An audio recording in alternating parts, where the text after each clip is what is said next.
içinde saylap tüyün ağa çıktı uzun boylum direğim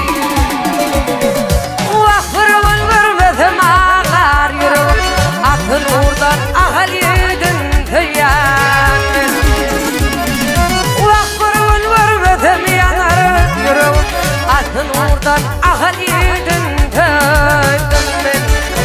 Aman şahsız yadıralım Ahal idi tüyümlet kötüya Minni beyle mudan dili kötüya Din nahırını din oyununu izleyen Çiğlik kuşup ahal yedin tüyan Din nahırını din kuşumu izleyen Çiğlik kuşup ahal yedin